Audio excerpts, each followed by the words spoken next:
Dear student अस्सलाम वालेकुम। मैं हूं आपका फ़िज़िक्स का टीचर किफ़ायत अली और आपके लिए क्लास 10th फ़िज़िक्स के न्यूमेरिकल चैप्टर नंबर 11 साउंड के प्रॉब्लम नंबर 1 और 2 पहले लेक्चर में हो गया है। अब problem number 3, what is the intensity level of threshold of herring and threshold of pan. ये पूछ रहा है कि इंटेंसिटी लेवल ऑफ हेरिंग और थ्रेशोल्ड लेवल ऑफ पैन कितना होगा। तो यहाँ पे सबसे पहले ये मैं बता दूँ आपको, the threshold of hearing is assigning a sound level of 0 decibel होता है और ये सोन जो क्रॉसपॉन्डिंग करती है इंटेंसिटी लेवल 10⁻⁻12 वाट पर मीटर स्क्वायर का। इंटेंसिटी लेवल हमसे पूछा था जो कि 10⁻12 वाट पर मीटर स्क्वायर का है, जिसे हम फैंटेस सोन लेवल भी कहते हैं। और यहाँ पे एक और चीज़ मैं आपको क्लियर कर दूँ तो थ्रेशोल्ड ऑफ हेयरिंग जो होता है वो 0 डेसिबल का होता है और थ्रेशोल्ड ऑफ पैन जो होता है वो 40 डेसिबल का होता है। Problem number 4, speed of sound wave in water at 25 degree to 1480 metre per second if their wavelength is 70 centimetre, find the frequency of the sound wave.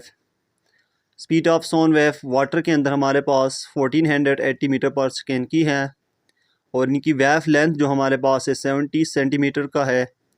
तो frequency of the sound wave और frequency of the sound wave हमने क्या करना है, मालूम करना है। तो डेटा पे चले जाते हैं। डेटा के लिए हमारे पास गिवन है वेलोसिटी हमारे पास 1480 मीटर पर सेकेंड का है, लैम्डा हमारे पास 70 सेंटीमीटर का है। तो 70 को हमने 100 से डिवाइड कर दिया 0.7 मीटर और सेंटीमीटर को मीटर में कन्वर्ट कर दिया है, इसलिए 0.7 मीटर हो गया। फ्रीक्वेंसी हमने मालूम करना था इसलिए हमने एफ़ का लिए सवालिया निशान लगा दिया। और सोल्यूशन पे जाते हैं। v is equal to F lambda, ये इक्वेशन जो हमारे पास है फ्रीक्वेंसी, वेव लेंथ और वेलोसिटी का एक रिलेशन है। इस रिलेशन के मदद से हम v is equal to F lambda find out करते हैं। तो क्लास 10th फिज़िक्स का एक छोटा सा डेरिवेशन के तौर पर इस्तेमाल किया जाता है, बहुत इंपॉर्टेंट भी है, पेपर में कई बार आ भी चुका है। v is equal to F lambda वाला फार्मूला हम यूज़ करते हैं। यहाँ से फ्रीक्वेंसी मालूम करना था तो f is equal to V divide by F, इसका हमने क्या किया, रिवर्स लिया, मतलब f लैम्डा जो है वो इसके नीचे चला गया। तो f अब हमारे पास बनेगा f is equal to V divide by lambda. v हमारे पास 1480 डिवाइड बाई 0.7, 1480 डिवाइड बाई 0.7 करने से हमारे पास फ्रीक्वेंसी कितना आ रहा है, 2114.2 हर्ट्ज़ की फ्रीक्वेंसी मिल रही है। कितने का मिल रहा है, 2114.2 हर्ट्ज़ की फ्रीक्वेंसी हमारे पास स्पीड ऑफ साउंड जो वाटर के अंदर है उनकी फ्रीक्वेंसी हमारे पास 2114.2 हर्ट्ज़ की फ्रीक्वेंसी मिल रही है। इसी के साथ प्रॉब्लम नंबर 5 करेंगे अभी। What is speed of sound at 15 degree in air if speed of sound is 332 metre per second at 0 degree temperature. ये पूछ रहा है स्पीड ऑफ साउंड क्या होगा 15 डिग्री टेम्परेचर इन एयर के अंदर, और इफ़ स्पीड ऑफ साउंड जो 0 डिग्री टेम्परेचर पे होता है वो 332 होता है, 332 मीटर पर सेकेंड का होता है। तो हमने मालूम करना है स्पीड को। तो v1 हमने मालूम करना होगा, t2 को 15 डिग्री सेल्सियस है, सेल्सियस को हमने केल्विन में लाना है तो 273 ऐड कर देंगे तो हमारे पास 288 केल्विन होगा। और v0 हमारे पास दिया है 332 मीटर पर सेकेंड का, और टेम्परेचर T1 हमारे पास 0 डिग्री का है, इसको केल्विन में लाना है तो 273 को ऐड करेंगे तो 273 केल्विन बन जाएगा। इसके बाद ओवरऑल जो टेम्परेचर है हमने इसको कर लेंगे। ओवरऑल टेम्परेचर T हम T से रिप्रेजेंट करते हैं, T is equal to T2 minus T1, और T2 हमारे पास 288 है, माइनस करेंगे 273 को तो हमारे पास कितना आएगा, 15 केल्विन का हमारे पास टोटल टेम्परेचर मिल जाएगा। सोल्यूशन पे जाते हैं। ये जो फॉर्मूला आपको नज़र आ रहा है ये हमारे पास नेशनल फाउंडेशन बुक के अंदर मौजूद है, कारवान वाली में तो नहीं है लेकिन नेशनल फाउंडेशन में ये दिया है, आप इसकी एक्सप्लेनेशन वहाँ से देख सकते हैं। तो V T is equal to v0 plus 0.61 multiply T, v0 हमारे पास 332 दिया है प्लस 0.61 इंटू 15 ओवरऑल जो टेम्परेचर था वो हमारे पास आ गया। 15 को 0.61 से मल्टीप्लाई करेंगे तो 9.15 होगा, 9.15 प्लस 332 करेंगे तो ओवरऑल हमारे पास जो वेलोसिटी होगी, स्पीड ऑफ साउंड होगा, वो 341.15 मीटर पर सेकेंड का मिल जाएगा। तो स्पीड ऑफ साउंड जो हमारे पास 15 डिग्री पे कितना हो जाएगा, 341.15 मीटर पर सेकेंड। इसी के साथ प्रॉब्लम नंबर 6 पे चले जाते हैं।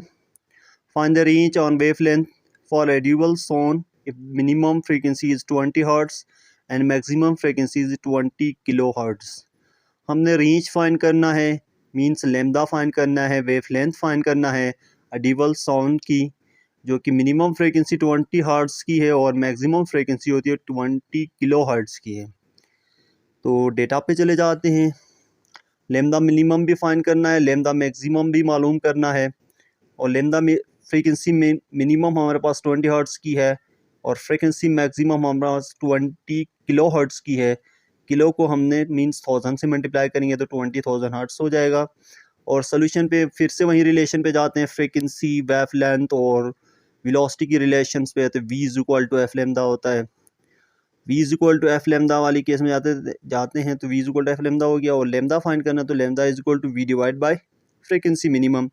लैम्डा मिनिमम करना था, lambda minimum equal to v divide by frequency minimum, और लैम्डा मिनिमम इक्वल टू ये जो हमारे पास स्पीड दी गई है ये फिक्स है, ओवरऑल स्पीड है हमारे पास 332 इन एयर के अंदर होती है speed of sound, 332 divide by 20, और लैम्डा मिनिमम 16.6 मीटर हमारे पास क्या आता है, लैम्डा मिनिमम आता है। नाउ वंस अगेन वही relation, v is equal to F lambda, और lambda maximum is equal to v divide by frequency maximum, sorry lambda maximum is equal to v divide by frequency maximum. अब maximum के लिए कर रहे हैं, ज़्यादा से ज़्यादा के लिए, तो 332 332 डिवाइड बाई 20,000, और 332 डिवाइड बाई 20,000 करेंगे तो 0.017 का हमारे पास क्या मिल जाएगा, 0.017 मीटर का हमारे पास लैम्डा मैक्सिमम मिल जाएगा।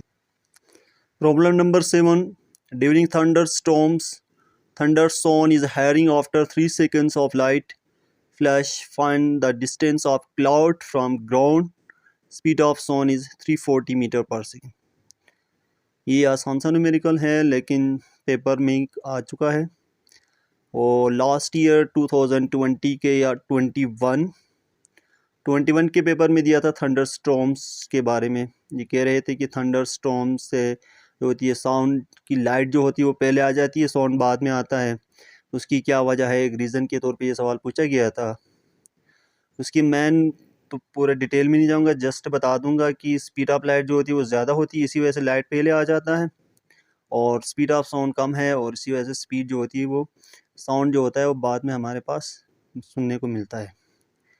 यहाँ पर टाइम हमारे पास थंडर स्टॉर्म का 3 सेकेंड दिया है, डिस्टेंस फाइंड करना है, वेलोसिटी 340 मीटर पर सेकेंड की है। तो इस तरह के दो केसेस हो सकते हैं। यहाँ पे सिंगल ही है कि वहाँ से आ रहा है, वन साइडेड डिस्टेंस है, तो यहाँ पे हम कुछ नहीं करेंगे, टाइम गिवन है, डिस्टेंस मालूम करना है और स्पीड भी गिवन है। सॉल्यूशन पे जाते हैं, s is equal to V T, ये रिलेशन पे जाते हैं, ये जो फार्मूला है s is equal to V multiply T होता है, s is equal to V हमारे पास 340 है और मल्टीप्लाई करते हैं 3 से, तो डिस्टेंस हमारे पास कितना मिलता है, 1020 मीटर का हमारे पास डिस्टेंस मिलता है थंडर स्टॉर्म्स का।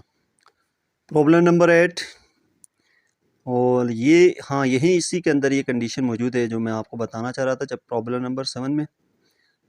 सोनार sound navigation and ranging system send ultrasound signals towards seabed. It is received back after 5.3 seconds if speed of sound in sea water is 1550 metre per second. Find the depth of sea bed.